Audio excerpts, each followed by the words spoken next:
Hi, my name is Kate, and today I will be talking about the making of mangoes. Now, what are mangoes? Mangoes are a tropical fruit known for its sweet and delicious taste. They are very nutritional and have been in my life ever since I was little, and have brought me happiness and memories from visiting the Philippines. To this day, I consider mangoes as my favorite fruit, and I'm going to be talking about how great they are. Background. Now, mangoes are a juicy fruit grown from numerous species of tropical trees belonging to the flowering plant genus Mangifera. They are one of the flowering plants in the family Anacardiaceae, which indicates their relation to the cashew and drupe family. They are specifically originated and native in India and parts of southern Asia, such as the Philippines, along with Pakistan, Africa, Brazil, Bangladesh, the US, and many more. Mangoes are usually grown around from March to April, essentially during the dry winters and hot summers. Due to the amount of sunlight needed, this is where they get their yellow, orange, and red color, for mangoes are redder when facing the sun and yellow in the shade. However, mangoes still have a green color just before they are ripened. Cultures around the Indo-Chinese, Indonesian, and Hindustan region use mangoes as a staple food in which it is a dominant part of their diet as a nutritious and energy-based food. Because of this, mangoes are considered to be the king of fruits and the food of gods across the nation. In addition, the U.S. is the world's biggest importer of mangoes, especially in Florida, as it is the largest producer of mangoes. Now, how are they sold? You can find mangoes in your local farmers market and grocery stores. Mangoes can be sold in many different forms, such as dried, frozen, and processed. The left picture on this slide shows a packet of dried mangoes manufactured from the Philippines, and the right are frozen mango popsicles. Every time I visit my family, I always buy a packet. They are very delicious, especially dipped in dark chocolate. Usually the average retail price for fresh mango is around $1.38 per pound, while dried mango are $8.50 per pound.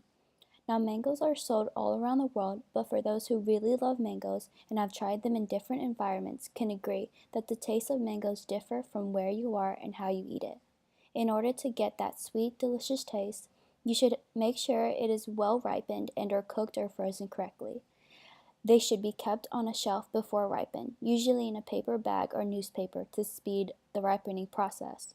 Once ripened, you should put them in your fridge that should last up to 5 days. Here we have a few of the main micronutrients in half a mango. This chart is based on a 2,000 calorie diet where it's only 70 calories, has 0.5 grams of trans fat, 17 grams of total carbohydrates, 1 gram of dietary fibers, 16 grams of sugar, and 1 gram of protein. Along with protein, mangoes are also very low in saturated fat, cholesterol, and sodium. Here are the top vitamins and minerals contained in a cup of diced mangoes. As you can see, mangoes provide a variety of essential vitamins and minerals, where there's a very high percentage in vitamin C and A, along with potassium, zinc, selenium, and magnesium. Mangoes also contribute copper, calcium, and iron to a diet. Phytonutrients and other micronutrient compounds. You can find multiple types of phytonutrients in the mango peel, such as pigment antioxidants, carotenoids, and polyphenols, which are responsible for the mango's color.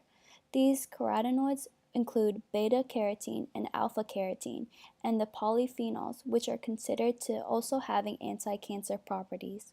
As stated before, mangoes are filled with lots of vitamins and minerals. These antioxidants, along with vitamins such as vitamin A, are highly recommended because all of the nutrients combined can be essential to one's vision, mucosa, and skin. Minerals such as potassium can be an important component of the cell and body fluids that helps control one's heart rate and blood pressure. Polyphenols in mangoes. The mango fruit has been found to protect a person from colon, breast, leukemia, and prostate cancers, and the reason for it is due to the number of polyphenols it has. Polyphenols are secondary metabolites of plants, and they work mainly as antioxidants, which protect human cells against damage due to oxidative stress. Several trial studies suggest that polyphenolic antioxidant compounds in mangoes are known to offer protection against breast and colon cancers, as well as cardiovascular diseases, diabetes, osteoporosis, and neurodegenerative diseases. I found a research study that proves how mangoes may help prevent breast cancer. To sum it all up, Texas A&M gathered a bunch of students and researchers from the Institute of Obesity Research and Program Evaluation to investigate the cancer-fighting properties of mangoes. The director of the institute, Dr. Suzanne Talcott, wanted to experiment on the properties of polyphenols in mangoes against actual breast cancer and non-cancer cells. They knew how mangoes had anti-cancer and anti-inflammatory properties, so the mango polyphenols were extracted to the breast cancer and non-cancer cells at different concentrations. The results were astounding, in which the breast cancer cell proliferation decreased by 90% and non-cancer cell proliferation decreased by 20%. This indicated cell-killing effects of mango polyphenols are specific to cancer cells. The university did a second study in which they inserted mango polyphenols into hairless mice with human breast carcinoma cells transplanted into them. Again, they were able to successfully see the polyphenols reduce the cell-regulating protein that affects cell oxygen absorption, in addition to finding microRNA that are essential to cancer cell proliferation. These results had a positive outcome in which mangoes are proven to reduce the risk of cancer cells multiplying in a human body. But a lot of work will have to be done to determine the actual concentration of mango metabolites. Now I'm going to show you 3 delicious, fun, and very yellow recipes that can make mangoes magical. First, we have the green bean and mango salad. It can be prepared in just 15 minutes and serves around 6 people. This is entirely plant-based and should be really easy to make for any meal of the day. Second, you can make a mango salsa in just 20 minutes. This too is plant-based, and it is great as a side or snack during a movie or study break. I have made this myself with my family once, and it is great for those who love to eat something spicy and sweet at the same time. For the last recipe, I saved the best for last because this is my all-time favorite dessert I eat in the Philippines or when I'm home. My grandmother makes this from time to time, and I can never get enough of it. The mango float can be prepared in just 20 minutes and makes up to 6 to 8 servings depending on how much you make. Make sure you let it chill or freeze overnight to get an even sweeter and savory taste. The end. I hope you enjoyed this presentation.